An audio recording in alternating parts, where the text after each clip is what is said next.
T-toimittajia vastaan ja väitti teidän olevan paholaisen lähettiläitä. Kaiken sen hereilläoloajan, mikä mulla ikinä on, en tee mitään muuta kuin käyn läpi näitä rukouspyyntöjä.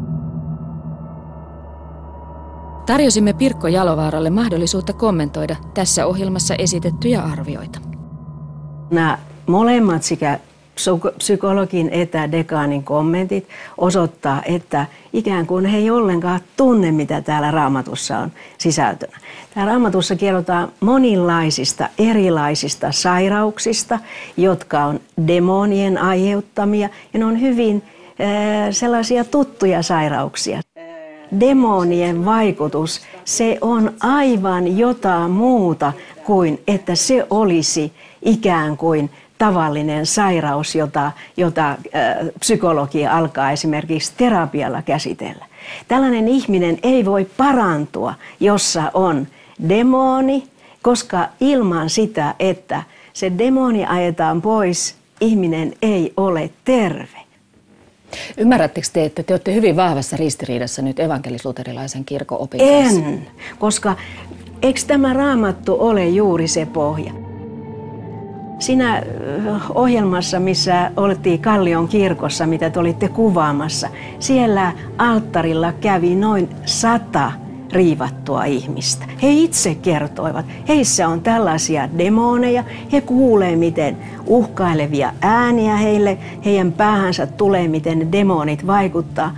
Ja se oli, mun tehtäväni oli rukoilla ja vapauttaa heitä siitä riivauksesta, mikä heillä oli. Ja siihen tilanteeseen, missä rukoilen tuon ihmisen kanssa, tarvitsen tätä henkien erottamisen armolahjaa, koska olemme vierekkäin, tunnen, onko tässä paha henki vai ei. Ja tämä on aivan Raamatun mukaista.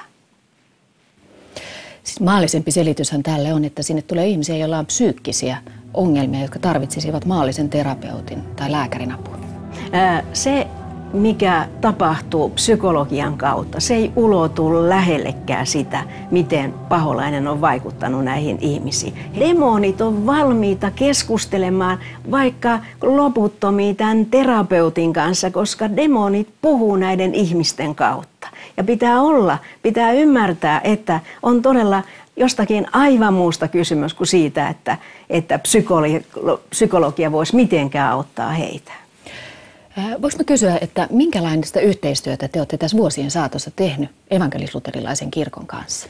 No, mä olen vieraillut noin 300 seurakunnassa kaiken kaikkiaan. Ja vuosittain 40–80 rukousiltaa. Nyt mä olen menossa Kuopioon. Siellä Kuopion piispa on antanut siunauksen tällaiselle kokonaiselle viikonlopulle, missä me opetetaan todella näitä asioita.